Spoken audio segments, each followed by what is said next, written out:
అక్కడ ప్రధానంగా ఉండేటువంటిది 3 రోజులు మౌనం.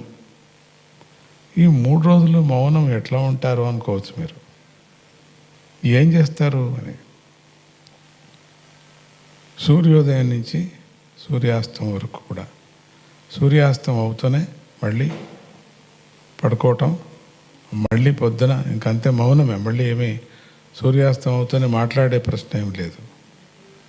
ఈ 3 రోజులు కూడా మామూలుగా మనిషి మనస్సుతో మాట్లాడతాడు, ఇంద్రియాలతో మాట్లాడతాడు. ఇక ఇంద్రియాలతో అంటే ఒక నోరు అనుకుందాం, ఈ ఇంద్రియాలతో ఎక్కువ మాట్లాడతాడు. దాన్ని అణిచిపెట్టినప్పుడు మనస్సుతో మాట్లాడేవాళ్ళు కూడా ఉన్నారు. ఈ మనస్సుతో కూడా మాట్లాడుకోకుండా ఉండేటువంటిది ధ్యానం. అటువంటి ధ్యాన క్రియనే మౌనం. ఏం సౌండ్ ಅದು ಅದಲ್ಲ ಇನ್ನೇನು.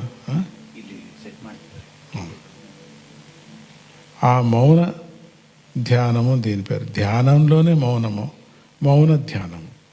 మామూలుగా ధ్యానం చేస్తే మౌనం కదా. అటువంటప్పుడు కొంతమంది ధ్యానంలో కూడా మాట్లాడుతుంటారు, స్మరణ చేస్తుంటారు, ఏదో ఒక నామాన్ని అనుకోవటం, లేకపోతే ఏదైనా ఒక విచారాన్ని, మంచి ఆధ్యాత్మిక విచారాన్ని చర్చించుకోవటం. ఇది తప్పు లేదన్నప్పటికీ కూడా రూల్స్ ప్రకారంగా అది కూడా చేయకూడదు అని. ఈ మౌనం అంటే ఒకటే కదా, అది చెయ్యమో అని చేస్తూ ఉంటాం కదా అనిపిస్తుంది మనకు. నిద్రపోవటం ఒకటేమో కదా మౌనం అనిపిస్తుంది మనకు.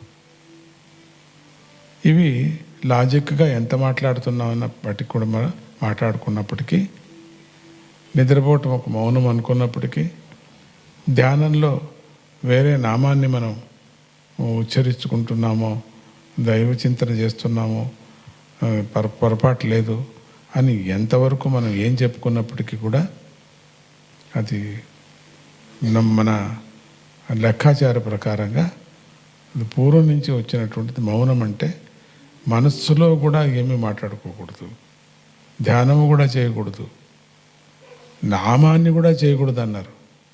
మరి ఎట్లా మరి? నీ ఊపిరిని మాత్రమే వినాలా అన్నారు. అంతే.